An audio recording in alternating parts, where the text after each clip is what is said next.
it seems that you have met a horrible demise, my friend. But, these things happen in life. Life goes on.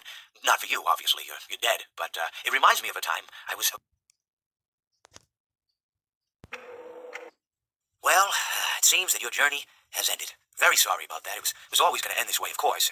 If it weren't by me, it would have just been by some other, terrible thing. Just, you could not imagine how terrible it would be. Just, I get scared thinking about it. Glad it's not me. It reminds me of a time I was speaking to my good friend Orville. We were sitting on a park bench watching the pigeons. I was on the left, he was on the... Wait, was I on the right or left? Anyways, it doesn't matter. We were sitting on there watching the pigeons. And I said to Orville, friend, those birds are frozen.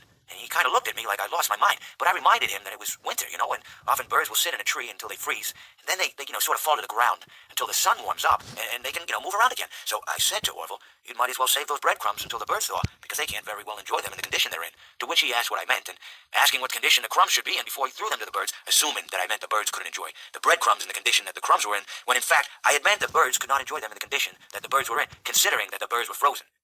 So he took a moment and then threw his last handful onto the ground. I said to him, Orville, why did you throw the breadcrumbs to the birds when I just told you they're frozen?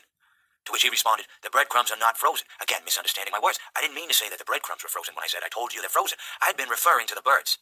In hindsight, what I should have said was, and this would make perfect sense, why did you throw the breadcrumbs to the birds when the birds are frozen?